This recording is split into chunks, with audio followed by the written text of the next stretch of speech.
Nilikha ng Diyos ang lupa, karagatan at lahat ng hayop.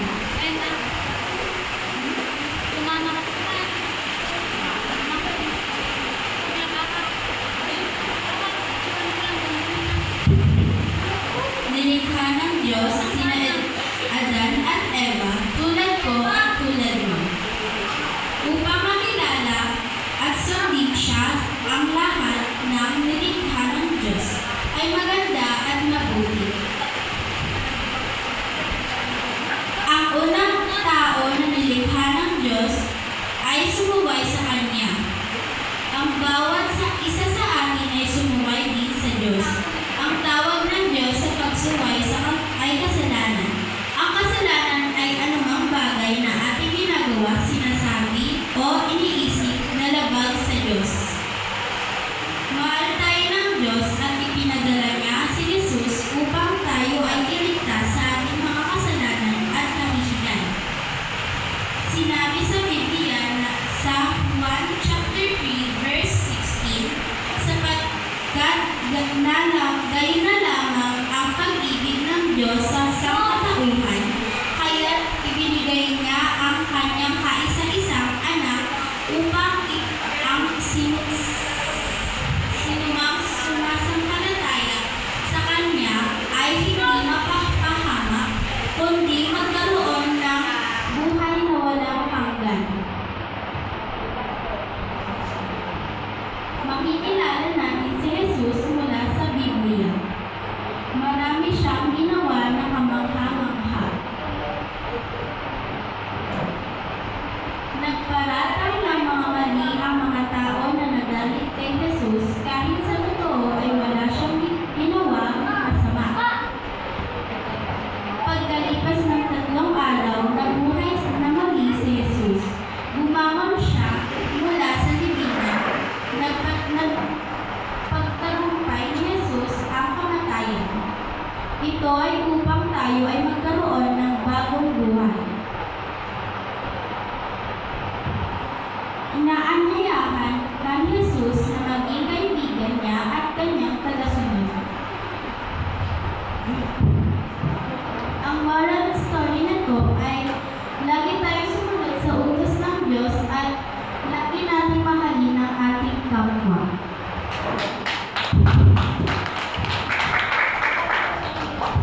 Ngayon, dumako lang tayo sa pinakahihintay ng lahat, ang graduation. Ang pagbibigay natin ng certificate at Bible. So, tinatawagan ko po yung mga guro natin na pumunta dito sa harap. Matapos, yung mga tatawagin natin na mga bata, dito muna, tataas dito, tapos magpipicture and bababa. So, ganun po yung ating gagawin.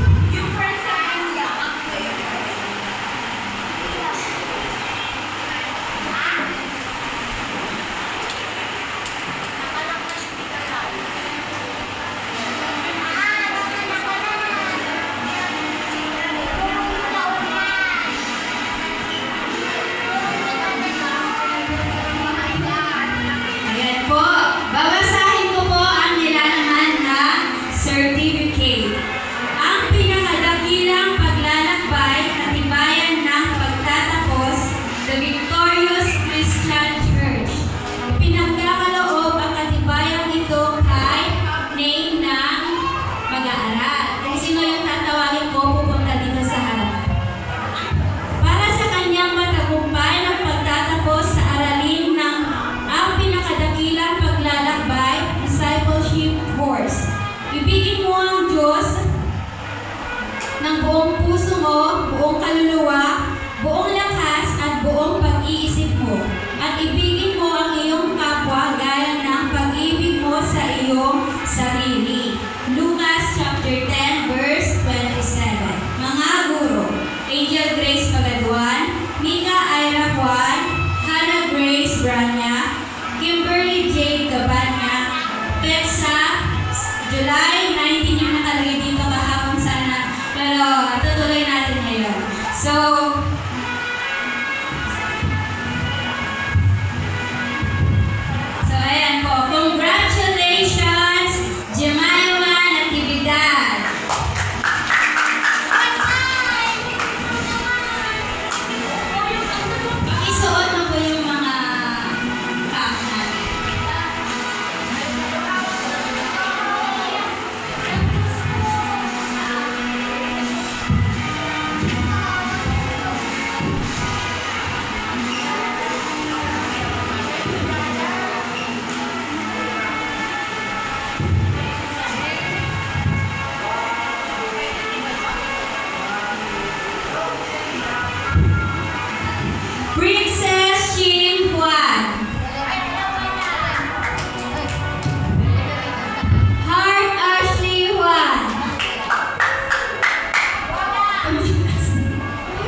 Sian Kirby Aguya.